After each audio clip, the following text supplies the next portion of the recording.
Rome, 95 AD. Night covers the city like a blanket of ashes. In the damp catacombs beneath the Colosseum, where the smell of wet earth mixes with the aroma of flickering lamp oil, an elderly man holds in his trembling hands a parchment yellowed by time. His fingers trace the Greek letters written decades ago, and tears stream down his wrinkled face. He is not alone. Around him, 12 young Christians wait in sepulchral silence. They know that being caught with that document means certain death. Not by the cross, not by the beasts, but by something worse, being forgotten by history, erased as if they had never existed. "Master," whispers a young woman named Priscilla, granddaughter of the one some say wrote the sacred words themselves. "Why does this scroll have no name? Why did the author hide?" The elder closes his eyes, his voice comes out like a sigh laden with weight. "Because, my daughter, some truths are so dangerous that those who write them must disappear so they can live." He pauses. The silence is cutting. And this is the story of the scribe who sacrificed his own name so the message could survive. A story the church tried to bury, an identity that to this day remains the greatest mystery of the New Testament. That night, he told everything. And what you are about to discover will completely change the way you read the Bible. There is a letter in the New Testament that no one knows who wrote. It's not theory, it's historical fact. 13 epistles, Paul signed them all. Peter, James, John, Jude, their names are there. But Hebrews is different. Hebrews is a literary ghost, a manuscript without an author, a theological masterpiece written by someone who deliberately erased their own identity. Why? What did this mysterious scribe know that made him disappear from history?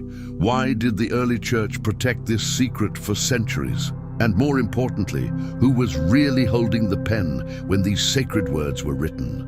Today you will discover 5 secrets about the man or woman who wrote Hebrews. And I warn you, after this video, you will never read this letter the same way again. Buckle up, because this journey goes deep, very deep. Let's start with the most disturbing. The author of Hebrews didn't forget to sign. He chose not to sign. Think with me. You are writing one of the most profound, complex, and beautiful theological letters in the entire Bible. A work that debates the supremacy of Christ over the angels, over Moses, over the entire sacrificial system of the Old Testament. You are writing something that will change lives, convert multitudes, define doctrine for 2,000 years, and you simply don't put your name on it. Why? The most obvious answer is fear. Rome was hunting Christians like animals. Nero had turned imperial gardens into human torches, using believers as fuel. Domitian exiled anyone who professed Christ. Putting your name on a Christian document was signing your death sentence. But there was something more, something darker. The author of Hebrews wasn't just afraid of Rome. He was afraid of the church itself, because the content of this letter was too revolutionary, too dangerous. It declared the end of the Levitical priesthood, the end of temple sacrifices, the end of a religious structure that had sustained Judaism for 1,500 years. Imagine you, a converted Jew, writing to a Jewish Christian community that this entire system, the basis of their identity, was obsolete, fulfilled, finished. Would you put your name on that? Origen, one of the church fathers of the 3rd century, said something that should send chills down our spine. Who wrote Hebrews? Only God knows. Only God knows. A Christian priest, brilliant scholar, admitting total defeat, admitting that this mystery was too great even for him. For 2,000 years, scholars, theologians, historians, and archaeologists have pursued 4 names. 4 shadows that dance around this phantom scroll. The first shadow, Paul. For centuries, the church said, it was Paul. It could only have been Paul. And it makes sense, doesn't it? Paul was the theologian par excellence, the apostle to the Gentiles, the man who wrote Romans, Ephesians, Colossians. If anyone had the intellectual capacity and spiritual authority to write Hebrews, it was him. But there's a problem, a gigantic problem. The Greek of Hebrews is sophisticated, polished, elegant. It's Greek from someone who was educated in the best rhetoric schools of antiquity. Paul's Greek. It's good, but it's aggressive, direct, no frills. Paul writes like a warrior. Hebrews writes like a poet. And there's more. Paul always puts his name. Paul, apostle of Christ Jesus. Paul, servant. Paul, prisoner. He identifies himself obsessively. Why wouldn't he do that in Hebrews? Martin Luther had a theory. He said Hebrews was written by Apollos, the second shadow, Apollos. Who was Apollos? Acts 18 gives us a devastating clue. Apollos was a Jew, a native of Alexandria, an eloquent man and mighty in the scriptures.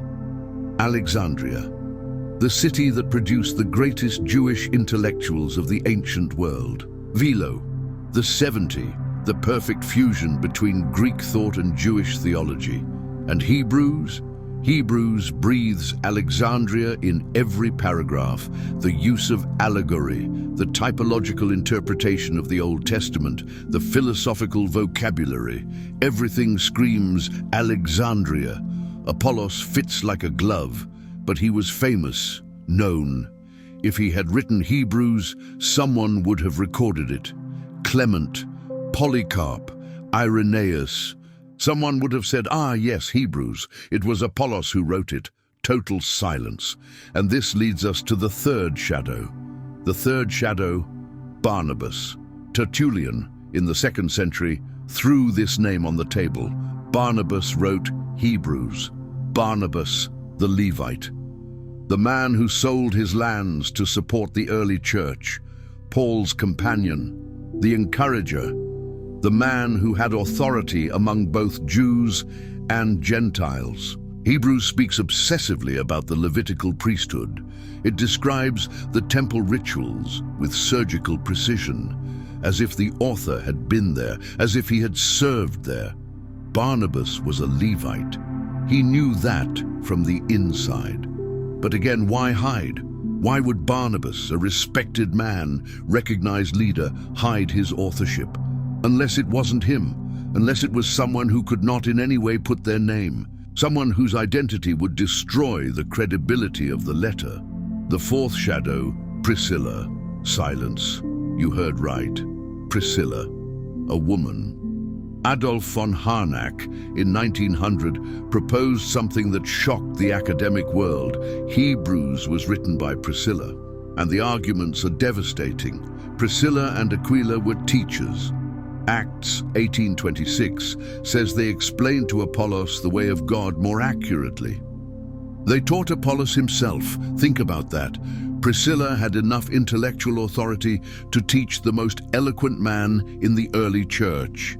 Hebrews 11, the famous chapter of faith, changes verb genders strangely, as if the author was hiding, as if trying to mask her female identity, and more. Romans 16:3. Paul mentions Priscilla and Aquila. Priscilla first. In a patriarchal culture, putting the woman before the man meant one thing. She was more important, more influential, more capable. If Priscilla wrote Hebrews, she had to hide, because a theological letter written by a woman in the 1st century would be instantly rejected, discarded, burned. So she erased her name, so that the message would survive.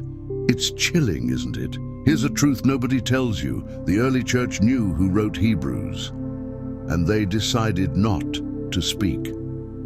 At the Council of Carthage in 397 AD, the church leaders officially included Hebrews in the New Testament canon.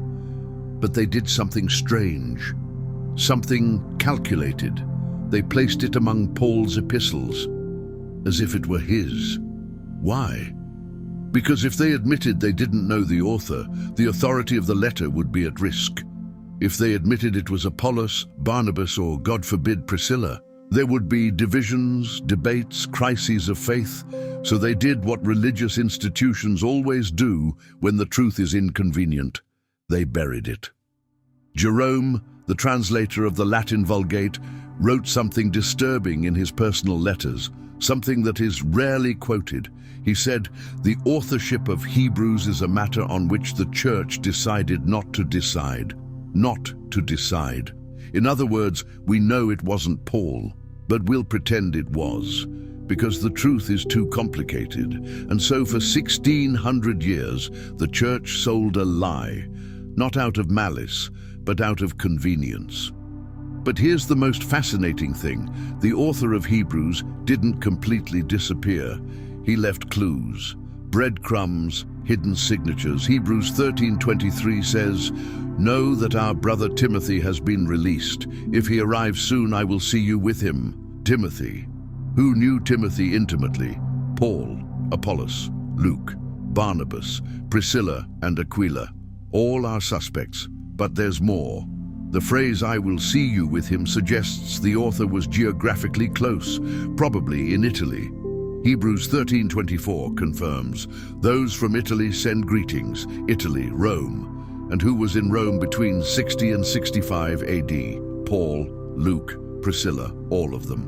The author also uses a unique expression. In Hebrews 2:3, this salvation, initially announced by the Lord, was confirmed by those who heard it. Those who heard it.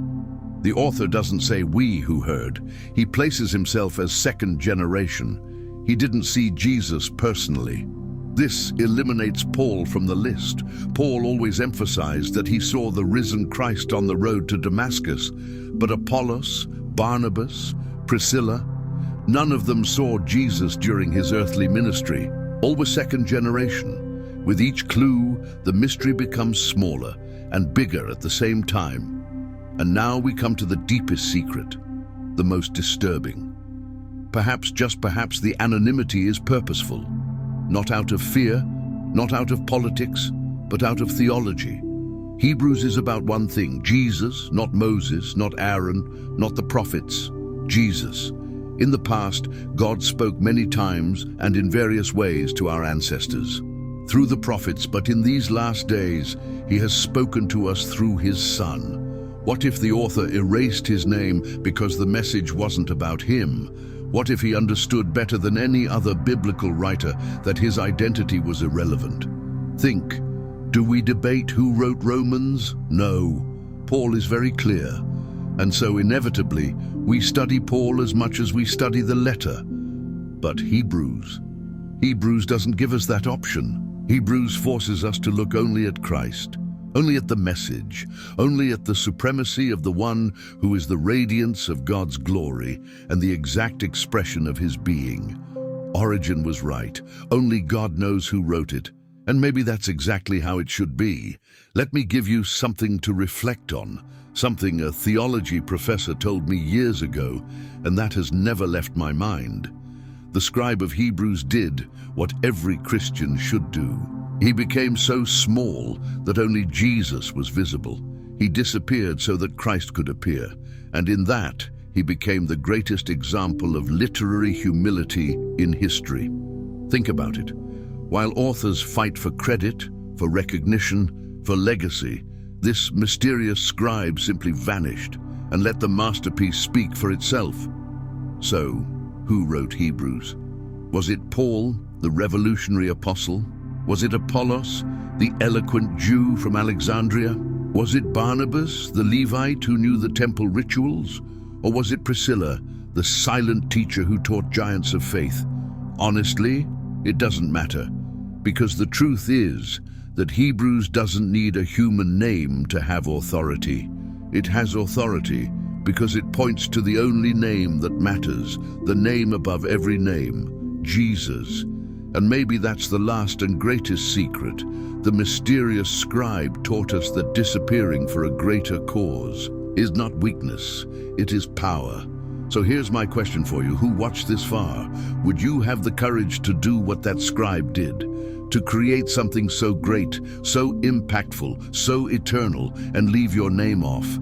To disappear so the message could shine? Think about it. Because in the end, that's the essence of Hebrews, not about who wrote it, but about who it was written for us, for you, for me. And the message is clear. Christ is greater. Christ is sufficient. Christ is everything. If this video touched you, if it made you think, if it made you see the Bible in a new way, comment Hebrews below and tell me, which theory do you think is most likely? Paul, Apollos, Barnabas, Priscilla, and subscribe to the channel, because every week I bring stories like this, stories the church doesn't tell, mysteries that time tried to bury, truths that need to be told. But only subscribe if you really want to know, because once you start seeing, you can't close your eyes anymore. Until the next mystery.